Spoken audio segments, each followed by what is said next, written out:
when I look back, I think part of the challenges were, especially in my career, was that I didn't quite understand all the rules of engagement. I didn't understand all the rules of the game. So what you're told, especially when you're leaving school, especially a great school like Harvard or Harvard Business School, work hard, be smart, you'll get to the top. But I quickly figured out when I started out in my career that being smart and working hard was not enough. And in my background, that was also what I'd been taught. Growing up black in the South, that's what people tell you to do. Keep your head down, work really hard. But you don't hear about the power of relationships and the importance of investing in those relationships.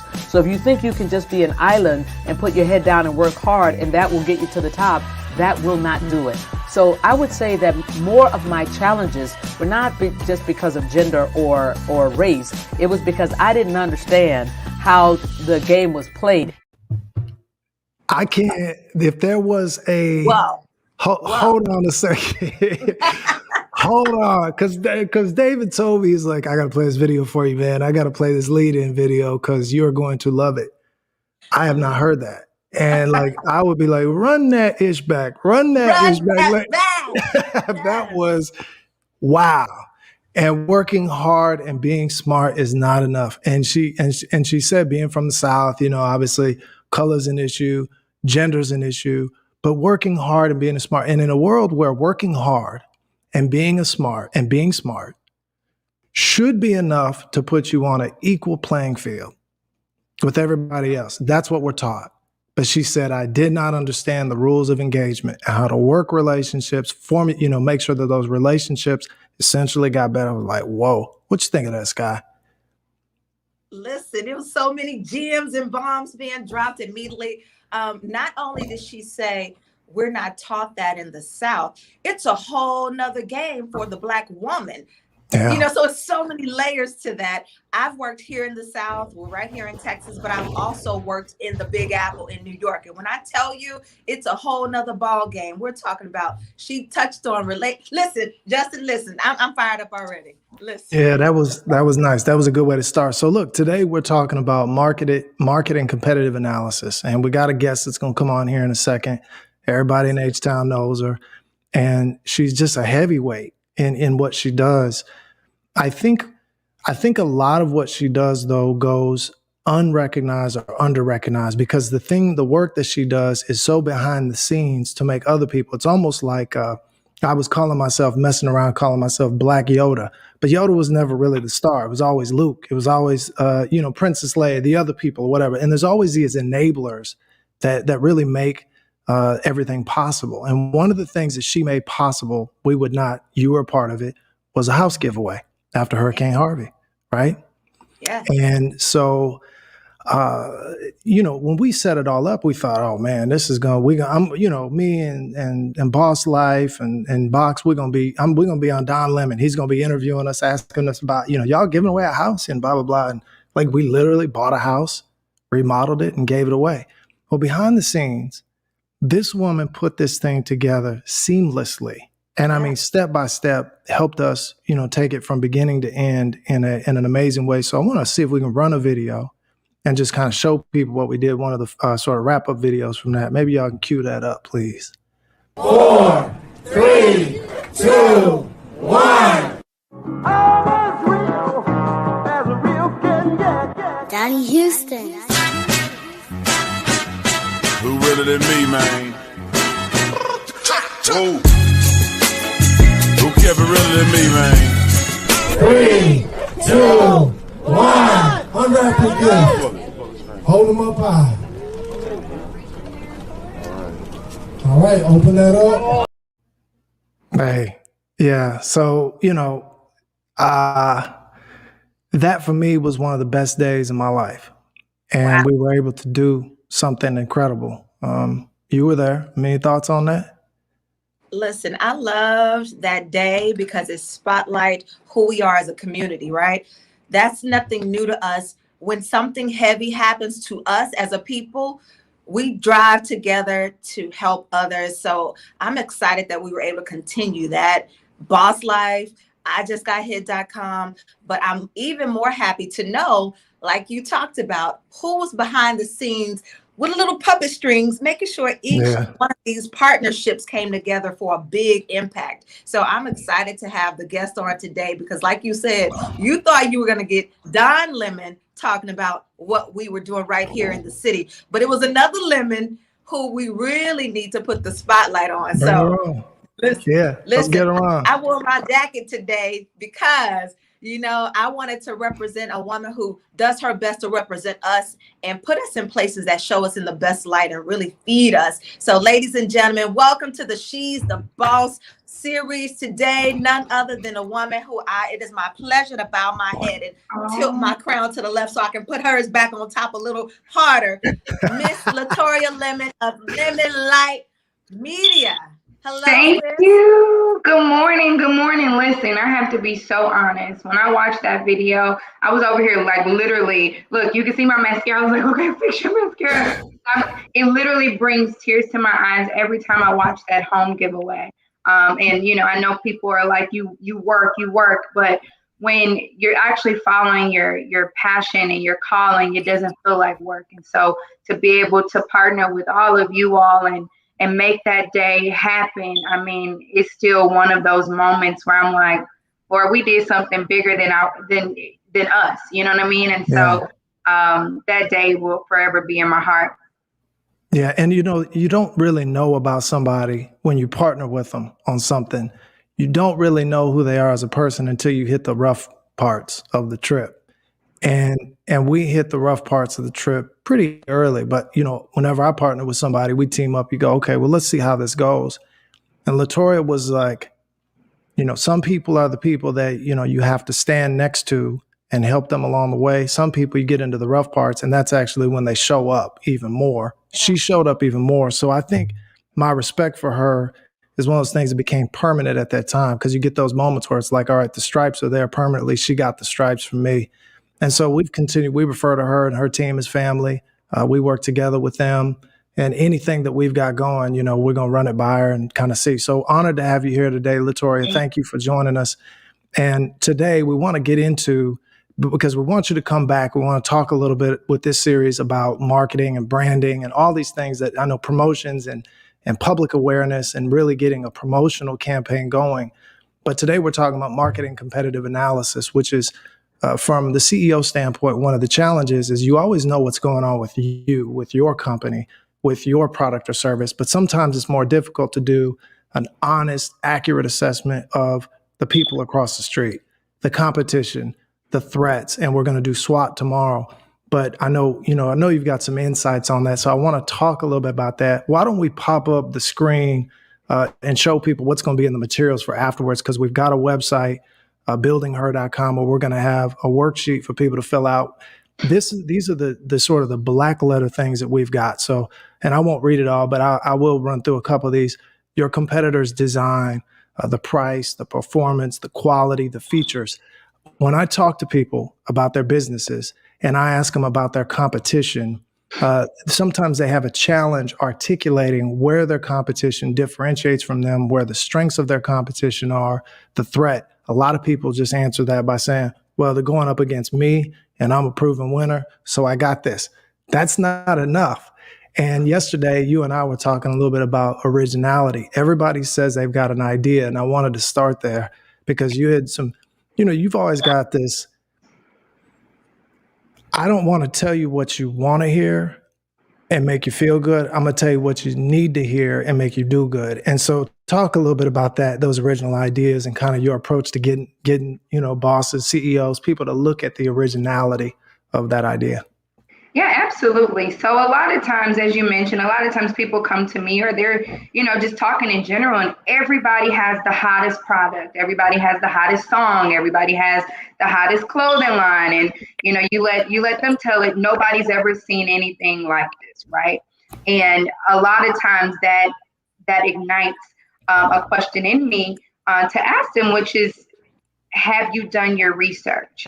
The first step to anything you do in life is research. And we live in such a world right now to where you can literally Google, YouTube, anything you want, right? And so similar ideas that ideas that may kind of look like yours, but not really. And then on top of that, I think a lot of times people forget that your idea takes investment, right? So if you come to me and you say, listen, I have this idea, I want to do X, Y, Z, whether you're coming to me to consult, whether you're coming to me to get a PR plan, or even just look at it from a marketing standpoint, I want to know that you do an analysis on who your audience is going to be, what your budget should be starting out.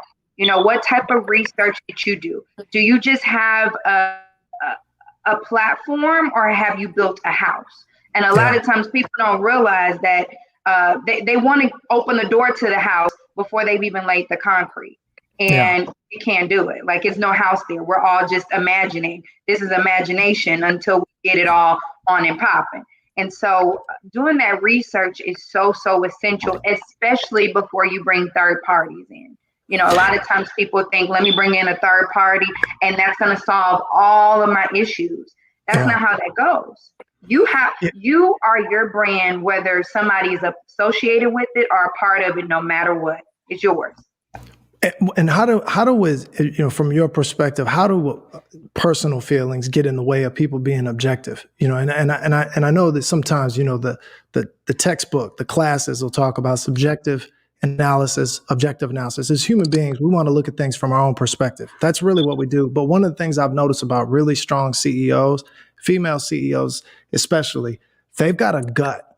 They trust gut intuition. And let's face it, a lot of Black women, operate on intuition. Many times they've got a lot of wisdom that's come from seeing things from the perspective of being in that position. But where does intuition get in the way sometimes of objective analysis, or where can personal feelings and intuition intertwine and you're not looking at things in the way that is objective? It's more personal. Absolutely. So as women, we have to sit different. We have to talk different. We have to walk different. I've been in meetings before where I had on heels and a suit, and every guy at the table had on jeans. Somebody had on some slippers, and it was acceptable. But if, as a woman, if I showed up looking like that, then I wouldn't have been taken serious. And so I think that a lot of times, as women, yes, our intuition is very strong, and we have to sometimes take a look at, okay, are we leading with the intuition, or are we leading with reality? And sometimes you got to do both, right? Your intuition, us as women, we can tell you, listen, something ain't right about that. And you have to lead with that. And then, also as a woman, we don't get the opportunity to be emotional in situations. So I always like to give the example of, we watched our first Black and even first woman vice president a couple of months ago at the inauguration. That lady didn't drop a tear. She smiled. But guess what? If she would have broke down crying, people would have said she was weak. And they wouldn't have looked at that this is a historical moment that she's worked for in her career. So there's times where we want to celebrate something and we say, okay, remove your emotions. There's times where, as a woman CEO, we sit in our car and we will let our steering wheel have it. We're crying, makeup everywhere, and then we go and get ourselves together and go into that meeting. So a lot of times you do have to remove your emotions out of the situation in front of people. Yeah. But it's also healthy to make sure you're still allowing those emotions to roll and flow, because we're human. And a lot of times we're the backbone behind a lot of things. So if you look at me, for an example, I always like to tell people in my transparency, listen, I have moments quite often. I'm the backbone to a lot of projects, whether it's said or unsaid, whether I'm on non-disclosure or what, and I can talk about it or not talk about it. There's a lot of times where people lean on me for my ideas and my strength.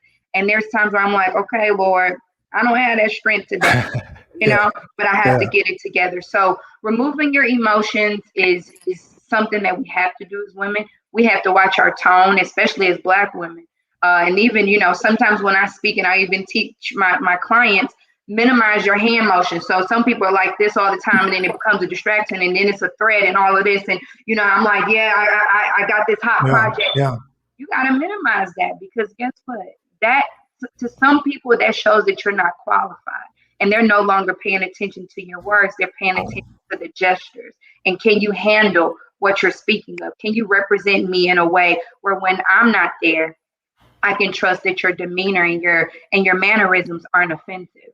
Now, look, Offensive is a word that's often used. exactly. And look, one of the things for both of y'all, Sky and Latoria, is when we're doing competitive analysis, we look at our competition and we look at them as a company. But sometimes part of the research, not sometimes, all the time, I have to look at the customer experience of my competition. So I have to look at the customer of my rival and see if the customer is actually satisfied with my rival's offerings. Yeah. And we become opinionated on, our own product or whatever. Again, that will distort our view. But if you look at the customer and go, well, I should be able to be myself, authentically me. I should be able to do all this hand gesticulation and be all over the place and all that. But is the customer of your rival who you're trying to take, are they going to be impressed with that? Because if your goal is to be right, go be right. If your goal is to be rich, that's a completely different analysis. I mean, what do you think, Sky, on that? I think that's exactly on. We're taught this, they should take me as I am. No. As a business owner, as a CEO, you become, or if you want to be successful, you become servant of all, right? That means whatever I have to do in this room to become a servant to this customer, to win this customer, serve this customer, I do that. It's not that you're becoming inauthentic to yourself, but as a business owner, and if you want to attain a certain level of success, you see what works for that person. And I love how Latoya said, maybe not use your hands so much as I'm using my hands, but understanding, doing an analysis of who you're about to work with or who you're prospecting to work with, what works for them. What are they conditioned to? What is the culture of what they do? If you want to win them, you must do what wins them, not what won you or, your family or customers you've had in the past. It's like a kid. No child is the same. If you're a parent, no one way works for all. So you have to, again, like Justin said, if you want to attain a certain level, you must do what's required for that level. Absolutely. Yeah, that makes perfect sense. I've given an example before, and I just made it up, but I said, Jay and Beyonce, for instance, both of them professionals. And let's just say that Beyonce is about to do a show in Madison Square Garden, and Jay's traveling, and he's somewhere, and Beyonce is on in 5 minutes or whatever. And they have some discussion. And let's just say, hypothetically, that it's heated. And there's something in the background that she picks up on and she don't like it. And then it gets heated. And she's got 5, 4, 3, 2, 1. And I've asked the question in front of people, does anybody in Madison Square Garden know or have an idea that Beyonce just experienced that moment with Jay 5 minutes before she went on stage? And the answer for me is no, because of professionalism. But I wanted to know what y'all think about that in terms of, because she's competing with all the other singers out there that could have Madison Square Garden that night. Not many, but she is competing with them. And so she's giving the customer what they want from the position of professionalism and her approach to it. But I wanted to get your opinion on that, Latoria. What do you think? The thing is, sometimes we don't realize that in the line of providing a service or being a service to others, I think our audience and sometimes even our client or database, whatever, they forget that there's a human behind all of this. So I'll give you all an example. It's a kind of heavy example, but I want to share this because I think sometimes people forget that before this call or before this Zoom, life was happening and life can happen. So about 3 years ago, and this is a warning, this story is it's a little touchy. 3 years ago, I had a conference call. The conference call was supposed to be at 12:30. I'm in the car. I'm headed to my desk so that I could prep for the conference call. On my way to my desk in the car, I get a call from another client. And this client is basically saying, hey, I just want to let you know, you're the first person I'm telling, you're the last person I'm going to speak to. I'm ending it all. This is it. Tell my family I love them. You don't need to write a big statement. Just let people know that, hey, I'm at peace with my decision. And so I had to talk my client out of that decision because there was value, there was worthy, there was all of this stuff. And by the time I got off that call and after I prayed over my client and prayed with the client, her decision was different. but I still had to go into that next call. And when I got on the call, I wasn't able to say, hey, good morning, how are you? Blah, blah, blah, blah. Like, I couldn't make that transition. And so this particular call was supposed to be a new client. And I spoke on the call and I gave them my ideas and so forth. And a week or two went by and I didn't hear from the client, but I saw a press release with the client's info. So I called and I said, hey, I just want to follow up. And they said, you just didn't seem that interested when we were on the call with you. Your excitement level wasn't up to par. I couldn't go into this had just happened to me and I was heavy. So what I did is I apologized that my excitement wasn't there. And I said, let's try to give it another shot. So I said all that to say, you never know that before whatever conference call or before whatever Zoom or StreamYard or whatever, you don't know what people are going through, right? And you don't know the heaviness and the load on them. Although I wasn't disrespectful or distasteful, the chipper Latoria that people normally see, I wasn't able to bring that out. So sometimes as consumers and being a part of an audience, we have to say, hey, it's okay to give somebody a second chance. We do it at McDonald's and Popeyes. They mess up the orders all the time. The McFlurry machine is always down, always. And we still give them a second chance. But when it comes to small businesses and things of that nature, sometimes it's how you rectify the situation that can cause your audience to say, okay, I now can trust this again, or I'm going to give this another chance. So it's a two-way street. As an audience, as a customer, you have a part as well. And that takes understanding. Don't be so hard on the smaller entity and be forgiven on the bigger entity.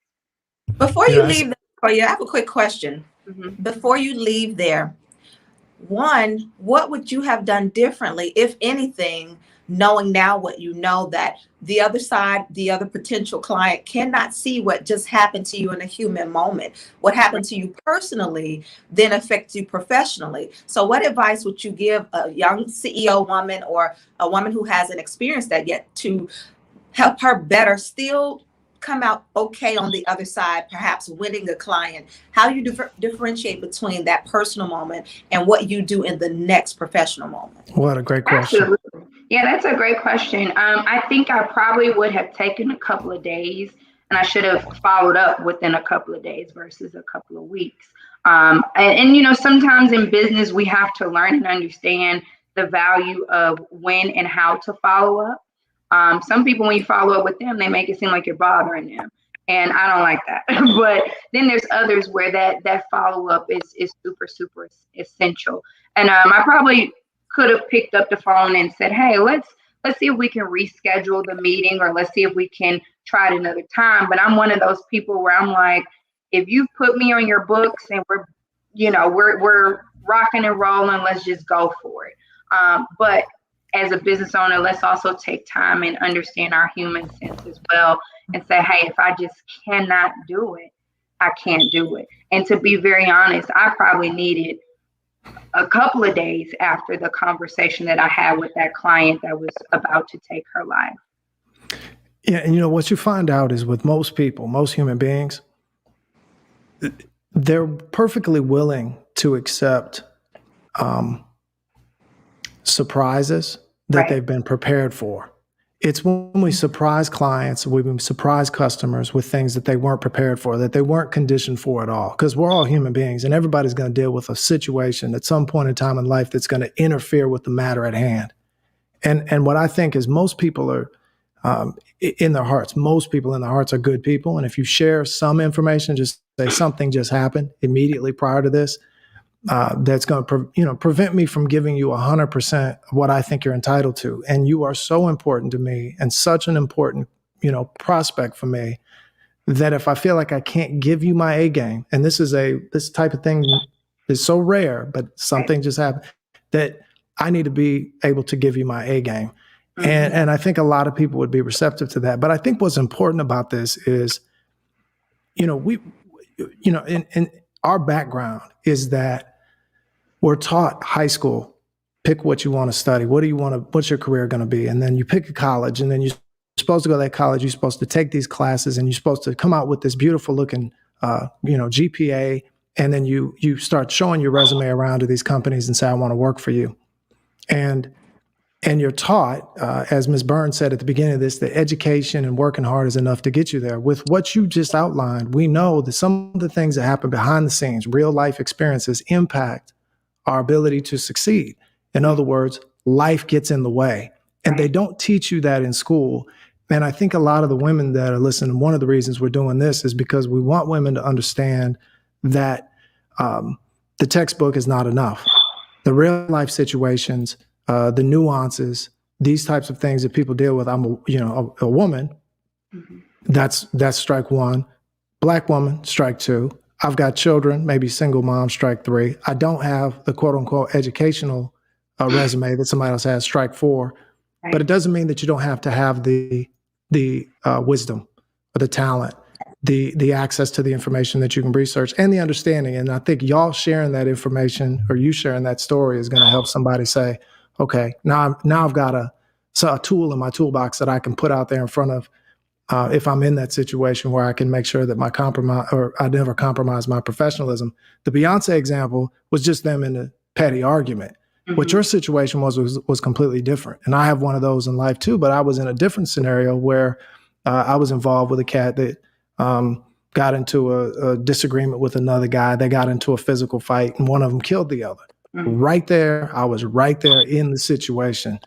And so the guy died. And so, of course, police put me in the back of a car and took me down to the police station. Mm-hmm. And I had the wherewithal to call my employer at the time and say, well, something happened. Somebody died, and I'm not going to make it into work today. And he was like, "What do you mean?" I'm like, "Well, somebody died." And he said, "No, come on into work." And I'm thinking to myself at the time, I'm not ready to work today. This is not really what I want to do. But when I got into the office, the gentleman sat me down and he said, "I'll put some magazines over there for you, and if you want, you can read those magazines." He goes, "But look up at that clock." And I did. And he said, "See, it's still ticking, isn't it?" And it was. And he said, and son, it's always going to be ticking. No matter what happens, it's going to tick. And he goes, "So you can read those magazines. I'm sorry for you. I'm sorry for your friend. And I hate that you're going through this. Or you can go back there and do your job." And one of the things that I've learned over my life, and I'll be honest, I've failed myself. I have failed myself in many situations. Now, women have failed me in many situations. Men have failed me in many situations. Friends, foes, all of that. Everything's failed me. You know what hadn't failed me? Loyalty to my job, loyalty to my profession, loyalty to my money. That's never let me down. Not one time. Because at the end of the day, I can repair these other things. I can't repair major setbacks that happen professionally. Sometimes those things permanently blemish. Right. And so what I want to get across to some of the people out there is it's okay to be imperfect. I've had an imperfect background. You guys have had imperfect backgrounds, but we've got to find ways to get tools to people to let them know those imperfections are actually what make us great. Yeah. Because it is the people who have been challenged. It is the people who have had an uphill struggle. It is the people that have had to battle the systematic things that are more refined, they're more developed. And I know this because I'm in both worlds. I'm in the unprofessional setting, if that's what we want to call it, the non-traditional setting. I'm in the professional setting, the traditional setting. And I've seen the way I can use the skills from the streets and make those apply in the boardroom. And so in a professional setting, so I really feel like we've got something here, and we've got to show a lot of women that aspire to be in these roles that you're actually in a better position because of those challenges than some of the other people. And if you do work on it, focus on it, the sky's the limit. We just got to open these doors for them. And so I'm glad you shared that because I think it's an important point as it relates. And I want to wind this down. I don't want to keep y'all too long, but as it relates to the ladies out there who have ideas, Latoria, say a business idea or something that they want to get off the ground, we're going to put up a slide, or up on the website that actually gives them an approach, like a worksheet that they can fill out to say, what is the full analysis that you need to do on your competition, on your rivals, to make sure that you're positioned and positioning your product or service in a way that's going to help you outlast your competition. But if you had to give maybe one or two takeaways for somebody that's doing competitive analysis, I know you said research on Google. Is there any other things that you would say would be things that you recommend that they need to do before they just jump in? Yeah, I mean, I'm a huge advocate for getting a mentor. A lot of times people feel like, oh, well, I don't know if I want to do that. I don't want to bother anybody. Listen, getting a mentor is so essential. I got my mentor when I was 19 years old, and she's the person that helped transition me from radio to PR. Radio was my first passion. That was my first love. And then I went into PR. And so mentoring is a wonderful thing. And then also, please do write out your ideas. A lot of times I meet people and they just have the idea. And it's like, well, where's the business plan? Where's your one-sheeter? Do you have maybe a EPK? Do you have something visual that we can look at? And then also, please get a DBA, LLC, all of that. I've seen, if anything, 2020 taught a lot of people that if you don't have your paperwork together, you don't qualify for any of the assistance that you can get with your business. So not having that LLC, an EIN number. And again, I'm preaching to you all because I started my business at 21 years old, 2 months out of college, and I didn't get an LLC until I was 26. So I was operating for 5 years just as a unicorn, all willy-nilly. Nobody had told me I needed to get all of this stuff. So anybody could have went and just snatched my little business right from under my feet. And I could have, been sued and everything else. But definitely put things on paper. Make your business make sense to you. A lot of times people come to me and even others and they're like, hey, this is a crazy idea. It don't make a lot of sense. You're right, because we can't even look at it. Like, there's nowhere to look at it. So it's indeed crazy. And then understand that when you have people that are willing to support you in any way, whether it's your mentor, your customers, your colleagues, your friends, whatever, give them something worth supporting. So give them an experience. If you look at your brand as an experience, that's what people will receive from it. And I kid you not, 90% of my clientele has been referral based. And that's because we believe in giving our clients an experience from start to finish. And a lot of our clients are returning. So if you could just kind of take away a few things, let's get our paperwork together. Let's get that EIN number, DBA, LLC, trademark your logo, all of that beautiful stuff. And let's also get a business plan, okay? Your business plan doesn't have to be 60, 70 pages, but enough for you to go back and say, okay, here's my short-term goal. Here's my long-term goal. Here's the amount of money that I can invest in it. If you only have $27 right now, how are you spending that $27? Okay. Mm-hmm. And you won't be listen, let me be real with every CEO that's watching and that will watch. You will be the last person to get paid on your roster.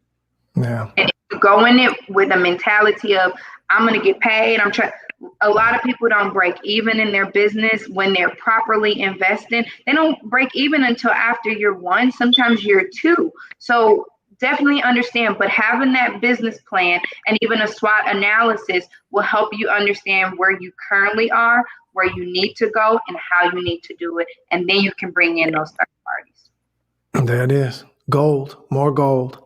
Yeah. Now, I hope you'll come back. Of Sky, course. I'm going to have to use you guys, to encourage her. We got to bring her back as we do some of the marketing stuff, branding stuff for everybody. Today, again, marketing competitive analysis. We'll have a worksheet up. We'll put it on the website and make sure everybody, if you want to download it, you can download it, fill it out. It's a good start. To Latoria's point about a business plan as we work through each of these modules, because even marketing competitive analysis, what we're talking about today, some of the intangibles that you have to consider as you get into it, taking the personal out of it. But business plans have to have a marketing competitive analysis component to them. You can't just say, this is my plan, irrespective of what my competition is doing, I'm going to be fine.